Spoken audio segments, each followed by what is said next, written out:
கிருஷ்ணர் கதையின் தொடர்ச்சியாக கிருஷ்ணாவதாரத்தில் நரகாசுரன் வதத்திற்கு முக்கிய பங்குண்டு. தீபாவளி கொண்டாட காரணமே இந்த நரகாசுரன் தான். இவன் யாரோ அல்ல, சாட்சாத் மகாவிஷ்ணுவின் பிள்ளை என்றதும் விஷ்ணுவின் நாபி கமலத்தில் தோன்றிய பிரம்மா நம் நினைவுக்கு வருவார். நரகாசுரனே அவரது பிள்ளை என்ற நம்ப தோன்றாது. ஆம், மகாவிஷ்ணுவின் பிள்ளைதான் நரகாசுரன்.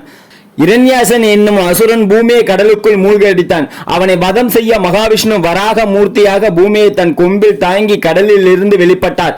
அப்போது வராகரின் கொம்பு இரு பற்களும் பூமி மீது பட்ட இடம்தான் காமாக்யா. அஸ்ஸாம் மாநிலத்தில் இப்பகுதி உள்ளது. அந்த நாளில் இதற்கு ஜெகதீஸ்புரம் என்று பெயர். பிரகாசமான பட்டணம் என்பது பொருள். இங்கிருந்த நரகாசுரன் உலகை நடுங்க வைத்தான். பூமாதேவி கடலுக்கடியில் மூழ்கிய நேரத்தில் மீட்டெடுத்த மகாவிஷ்ணு அவளுடன் கூடியதன் காரணமாக பிறந்தவன் நரகாசுரன். நரகத்திற்கு இணையாக துன்பம் அளிப்பவன் என்பதால் நரகாசுரன் எனப்பட்டான். ஆனால் அவனது உண்மையான பெயர் பௌமன். இவன் பிறக்கும் போது தீ பிளம்பு போல சிவப்பாக இருந்தான். கிரகங்களில் ஒன்றான செவ்வாய்க்கு பௌமன் என்று பெயர் உண்டு.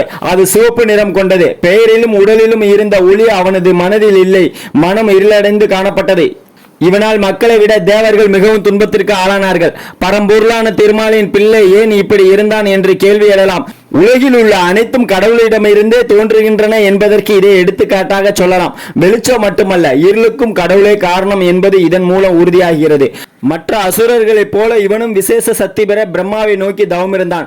பிரம்மாவிடம் பெற்றோரை தவிர வேறு எவராலும் தனக்கு அழிவு உண்டாக கூடாது என்ற வரத்தை பெற்றான். அந்த வரத்தின் பலத்தால் அதிகம் சிரமப்படுத்தியது இந்திரனை தான். தேவலோகம் சென்று இந்திர சபையில் இருந்த வெண்கொற்றகுடை இந்திரனின் தாய் அதிதியின் காதில் அணிந்திருந்த குண்டலங்களை பறித்தான். இப்பொருட்களை நீக்க முடியாத இந்திரன் தேவர்களின் முகத்தில் விழிக்கவே வைக்கப்பட்டான். விஷ்ணுவிடம் சென்று முறையிட்டால் நன்மை உண்டாகும் என தேவர்கள் ஆலோசனை கூறினார். இதற்கிடையில் நரகாசுரன் தன்னை தேவர்களின் தலைவன் என அறிவித்தான். தந்தையான மகாவிஷ்ணுவிடம் அவரது பிள்ளையை பற்றி எப்படி குறை சொல்வது என இந்திரன் தயங்கினான். சர்வலோக நாயகனான மகாவிஷ்ணுவுக்கு மகன் செய்யும் அக்கிரமம் தெரியாமல் போகுமா என்ன? ஆனால் விஷ்ணு யோக நித்திரையில் இருந்து கொண்டு அனைத்தையும் கண்டும் காணாது போல இருந்தார். அப்படி இருந்ததன் பின்புலம் வினோதமானது. தவறு செய்யும் பிள்ளையின் அசுர குணத்தை தாய் சகிக்கிறாளா அல்லது தர்மத்துக்காக பாசத்தை விட்டு பிள்ளையை எதிர்க்கிறாளா என்பது முக்கியம். ஆனால் நரகாசுரனின் தாய் பூமி தேவி பிள்ளையின் அட்டகாசத்தை கண்டு மனம் வருந்தினாள். தன் சகோதரன் பாவியாக இருக்கிறானே என்று பிரம்மாவும் மனம் நொந்தார். பிரம்மா தன் தந்தையான விஷ்ணுவிடம் முறையிட நினைத்த நிலையில் அவர் பூலோகத்தில் கிருஷ்ணராக அவதரித்தார். கிருஷ்ண அவதாரத்தின் போது பிரம்மா ஆயர்பாடியில் இருந்த மாடு கன்றுகளை மறைத்தது கூட கிருஷ்ணரின் கவனத்தை தன் பக்கம் இழுக்க வேண்டும் என்பதற்காகத்தான். ஆனால் கிருஷ்ணரோ பிரம்மா மறைத்த சுவடை ஆயர்பாடிக்கு தெரியாத விதத்தில் மாடு கன்றுகள் உள்ளிட்ட அனைவரது போலி வடிவங்களையும் கிருஷ்ணர் படைத்தார். இதை கண்ட பிரம்மா ஆச்சரியத்தில் மூழ்கினார். இந்திரன் தனக்குரிய பூஜையை யாதவர்கள் நிறுத்திய போது அடைமலை பொழிய செய்தது கூட கிருஷ்ணரின் கவனத்தை தன் பக்கம் திருப்புவதற்காக என்று எடுத்துக்கொள்ளலாம். பிரம்மா இந்திரன் இருவரும் நரகாசுரனால் கொடுமைகளை அனுபவித்தனர். பொறுமை இழந்த நிலையில் இந்திரன் கிருஷ்ணரிடம் முறையிட்டான்.